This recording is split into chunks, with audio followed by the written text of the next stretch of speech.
Nagpabiling luwas gikan sa African Swine Fever kon ASF ang syudad ug lalawigan sa Subo bisan sa pagkakala sa di mo menos sa 3,000 kabuhing baboy sa usa sa mga barangay sa lungsod sa Minglanilla.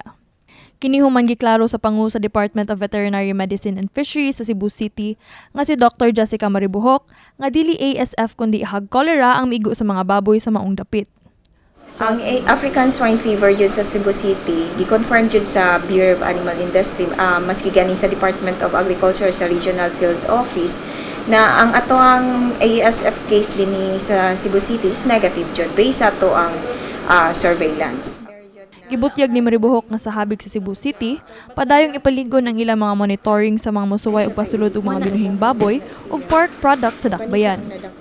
Gani karong Lunes, Marso 6, 2023, adunay nasakwit nga mga dilata og pork products sa pier gikan sa Luzon, Masbate ug Osamis. Laing nasakmit mao ang mga itlog ug balot gikan sa Agusan del Sur ug Nasipit nga gitakdang sunugon og ilubong karong adlaw isip pagbantay sa ASF ug avian influenza. So kato siya, actually bago lang mi nakadakop na sad karon, na kung makakita mo ako mong ipakita karon, gikan na sa pier coming from Masbate and coming from Mindanao sa Nasipit. So kana sila is i-dispose na namo karon, amo nang ilubong kanang at the same time nasa itlog ug balot na confiscate. Dili lang ASF ang among gibantayan karon, hasta sad ang avian influenza. Naamantay mga gipang-ban manggod na mga areas like any part of Luzon, any part of Mindanao, any part of Region 8.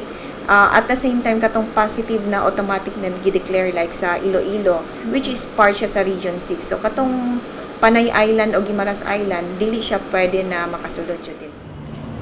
Gisuwayan og kuha sa MyTV Cebu team ang habig sa Department of Agriculture, Bureau of Animal Industry kung unsa katinuod ang mga taho nga dunay kaso sa ASF sa probinsya sa Sugbo. Apan wala usa kini miluwat og pamahayag subay sa padayong pagsusi sa maong mga taho sa pipila ka LGU dinhi sa Sugbo.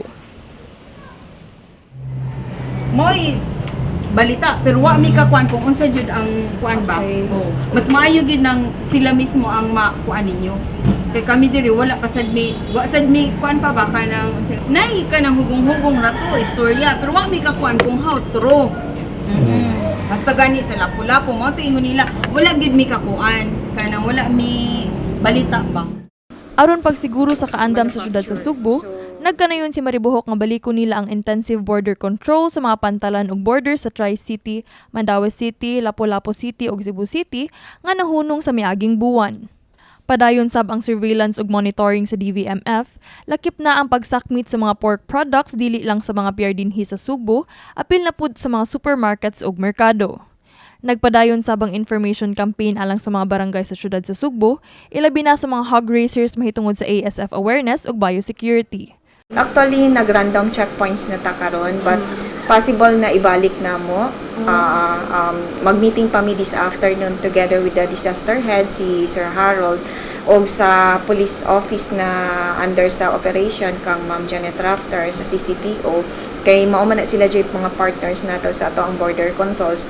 Karon is siguro kay namang goy nagpagawas og memo ang Regional Executive Director sa Region 7 na padadaan dyan nila ang mga tri-cities, ang highly urbanized cities, ang Lapu-Lapu, Cebu City ug Mandaue na strengthen dyan ang border control. So, possible na amo nang ibalik within this week. Aside sa katong confiscation is nag-info campaign dissemination sa mga barangays, labi na sa katong mga hog raisers na unsa to'y mga about ASF, awareness, then unsat ng biosecurity, ngano kailangan nila implement sa ilahang babuyan, o nag-disseminate info dissemination sa regarding sa pagpakaon, bawal ang pagpakaon og lamaw. Kini si Queenie Holigon alang sa MyTV Cebu.